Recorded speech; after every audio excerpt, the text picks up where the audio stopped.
I want to welcome Agile XRM to the podcast. I've known the people at Agile XRM for the past 12 years. I've seen how their business process management tool can add massive value to complex organizational processes in sectors such as finance and government. If you have complex processes or a need for dialogues on the Power Platform or Dynamics 365, take a look at how this BPM tool can add value. You can find them at agilexrm.com or check out the show notes for more details.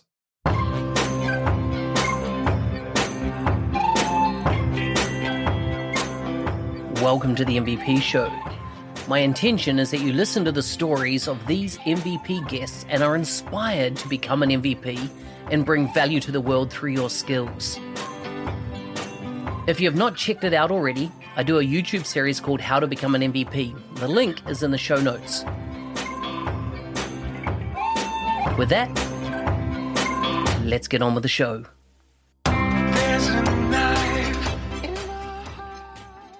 Today's guest is from Singapore. He's a Microsoft Power Platform specialist at Direct Asia Insurance.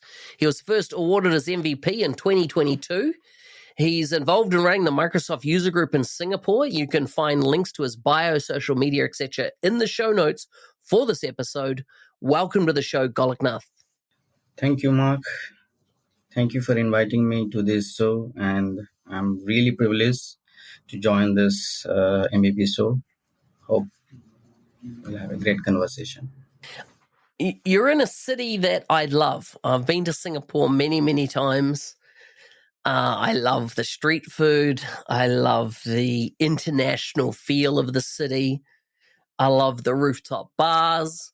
I have partied to the wee hours of the morning in that city, and on Sundays I've gone and had the bottomless lunches at some of the hotels that are there. So I've enjoyed my time in Singapore.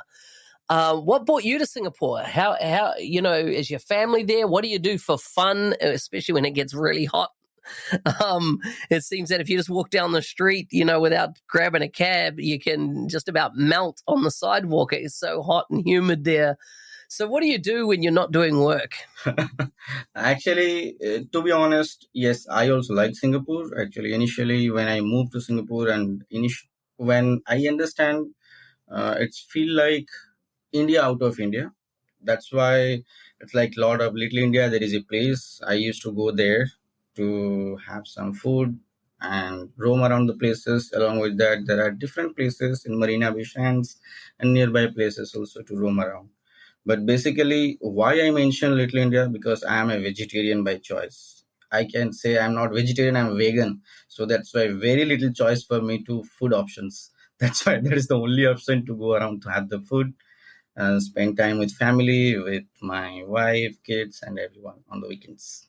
There's a lot of options, right? It's interesting you call it Little India because that kind of makes sense to me. And the times that I've been out there and I've gone out with other MVPs and the community, it's always been mainly Indian folks that have taken me out. They've taken me to Indian bars, Indian dance establishments. It's been all very entertaining. Yeah. And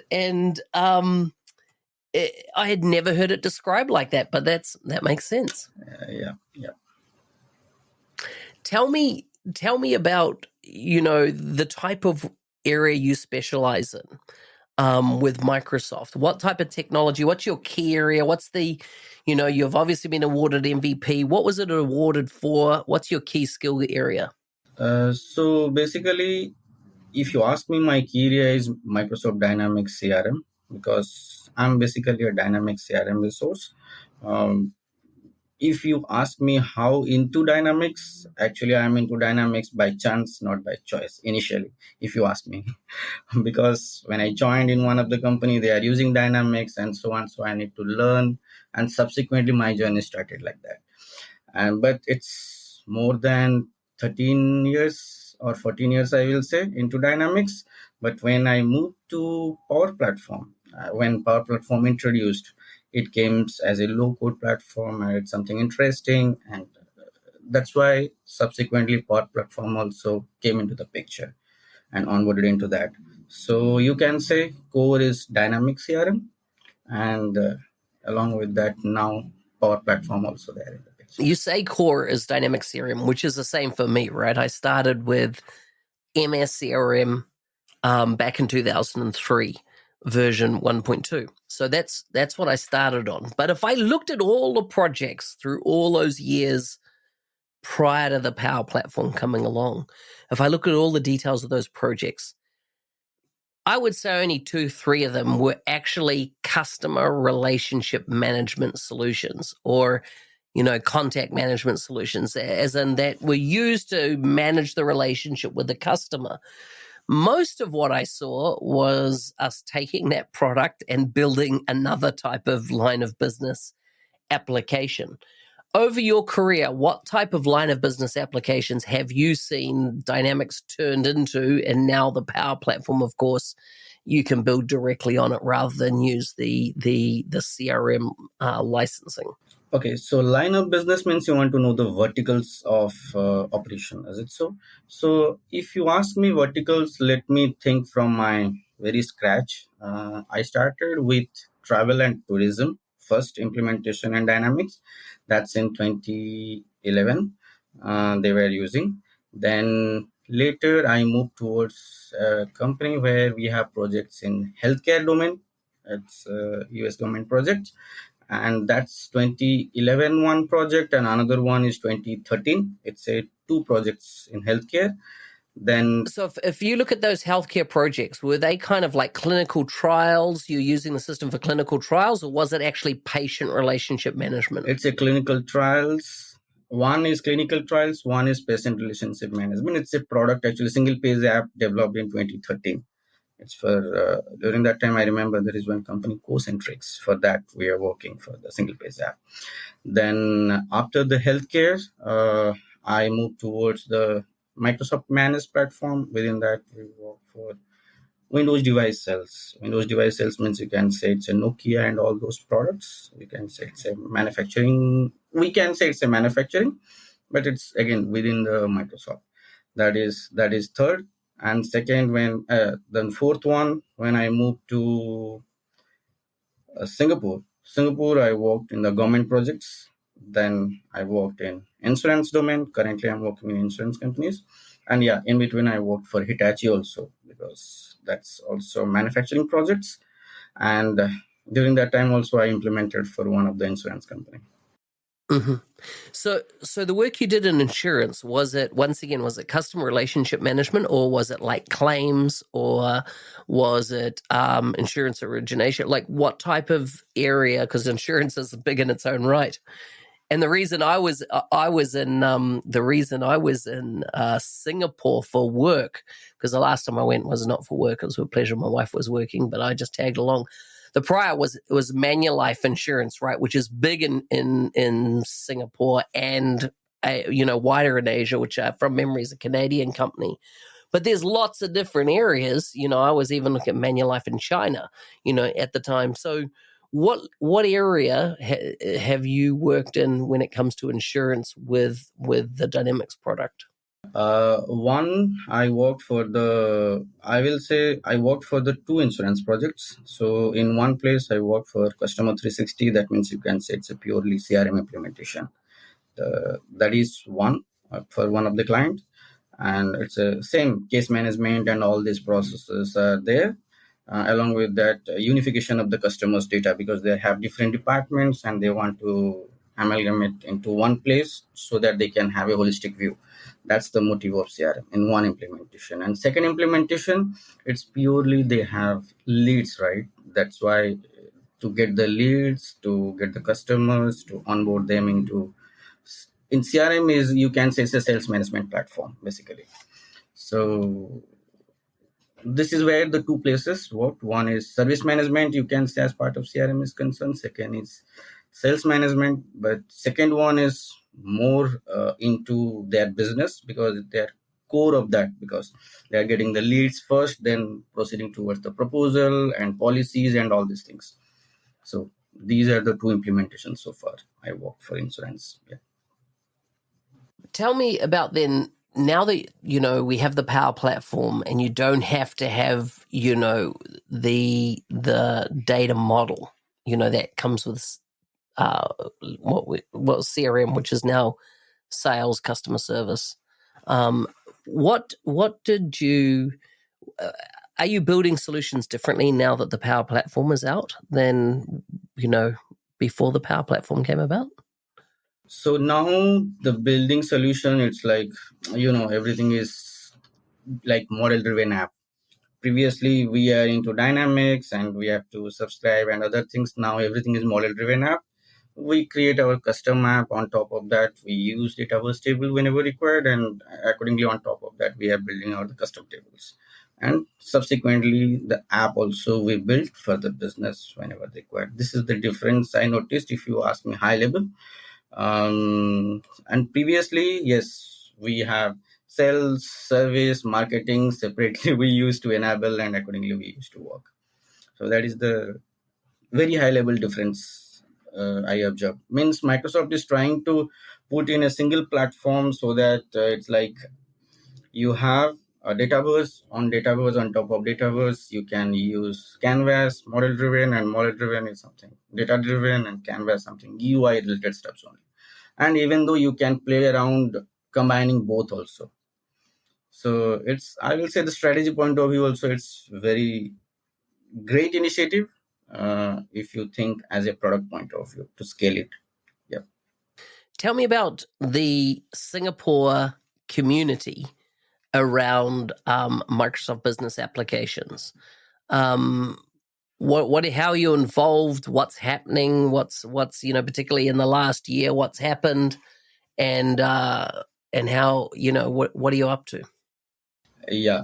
So as far as Singapore community is concerned, previously, yes, that actually, if I take in this way, initially when I was basically not part of the community, if I will consider down the line 3-4 years before, and I remember Jiva and Sanjeev, they used to organize the events in community in the Microsoft office.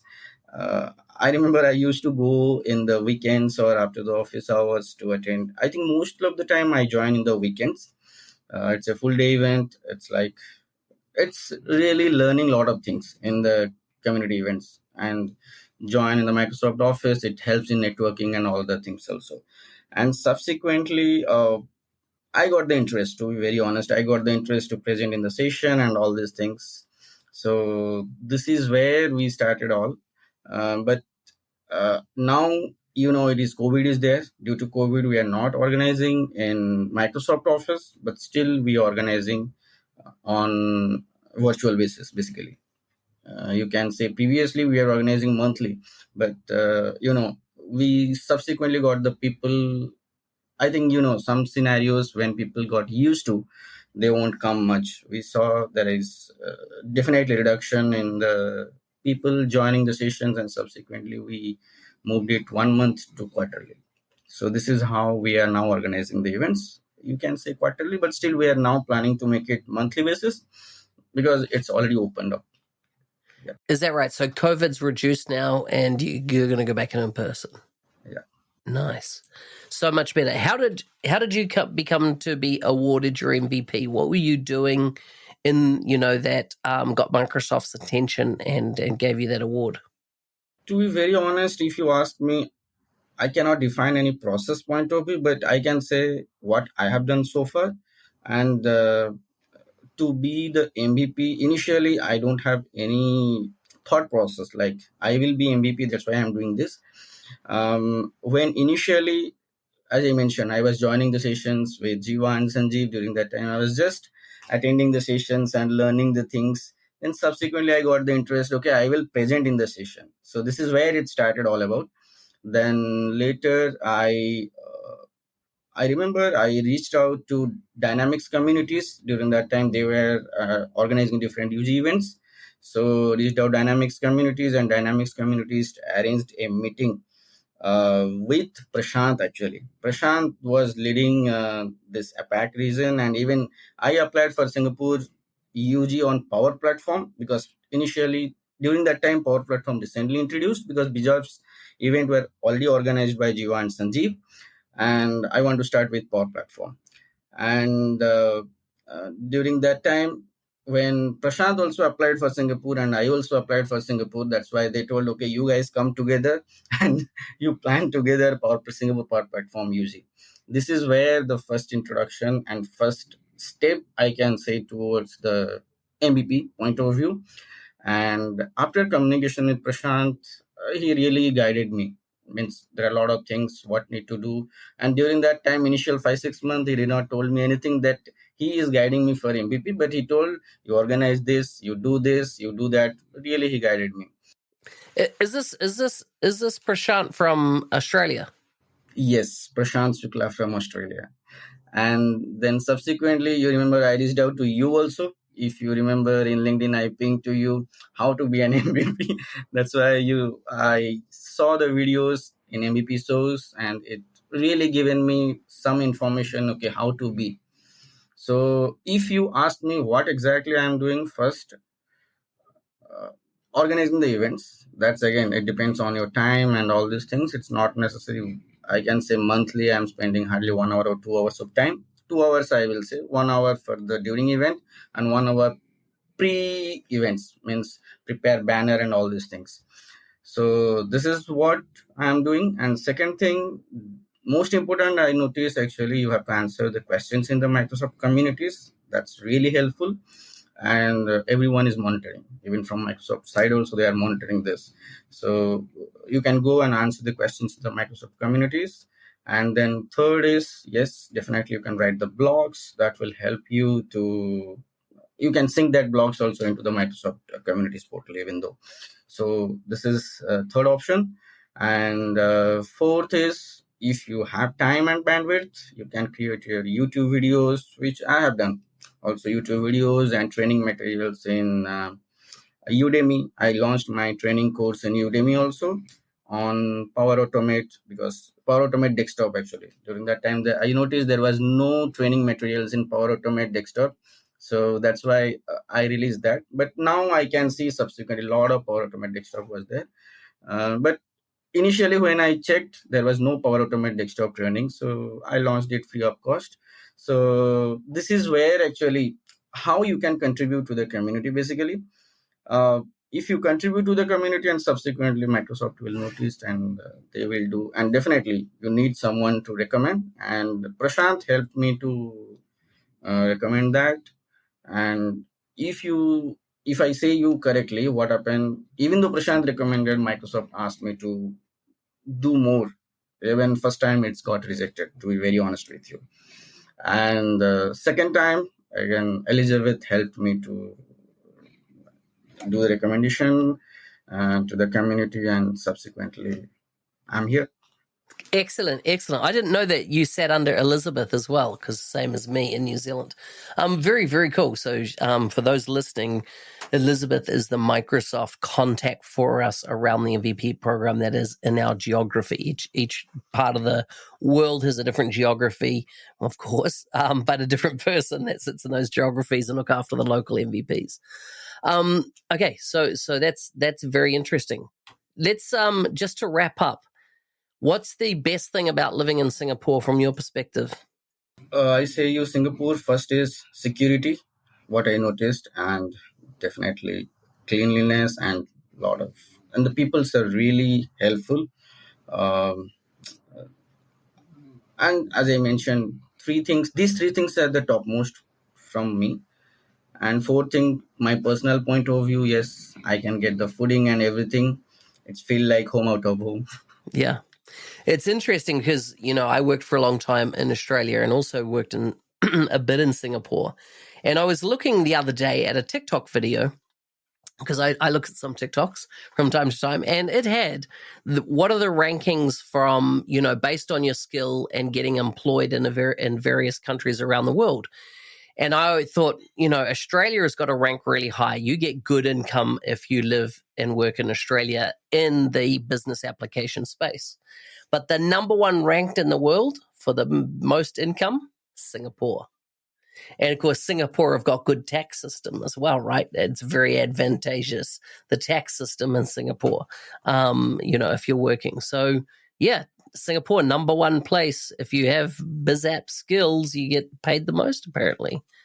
for any location in the world. Even for me, one more important thing is like it is very near to my place, main native place. Basically, that's one of the things. How long does it take to fly home to India?